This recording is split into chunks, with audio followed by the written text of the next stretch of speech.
Hello YouTube, I'm back with my next project. This is my Weber Q200. Actually, pretty good grill. I wasn't liking it for a bit because it wouldn't come up on high fire. I figured there was a problem, and turns out that if you ever disconnect the bottle while the regulator is still on at any level, the regulator will go into a fault mode. So what you do is you turn it all the way off, take your bottle off, put your bottle back on, and quickly turn it to low for about 5 to 10 seconds, and then dial it back all the way to off, and that should reset the regulator. Well, it did.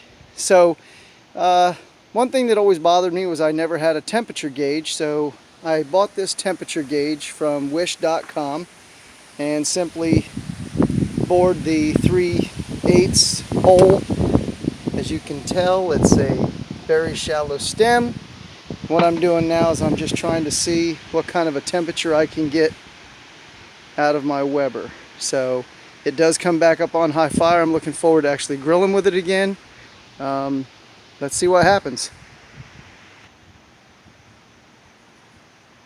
Alright, this is elapsed time of about 5 minutes and I've reached 400 degrees. Right now I'm pleased. I can cook anything starting right now. I'm just curious how far this little sucker will go. So let's see. Okay, this will be my final update. After about 4 more minutes, I've reached around 455 to 460. Probably within the next minute or two, it should hit 475 and climbing. I'm not sure where it's going to end up. I can tell you the battery on my phone's going to die, so I'm going to have to call it and say, you know what? I think 475 to 500 is a pretty good sear range. It's good enough for any campground I go to. So very pleased. Definitely have the regulator reset, and as I've done this last segment, you've seen the needle move. So there it is. There's a temperature gauge on a Weber Q200, and I'm definitely showing the temperature starting to push the 475 to 480 mark solid and climbing. It's going to make it to 500. Keep in mind, this is a partial bottle. This bottle's probably 1/4 full.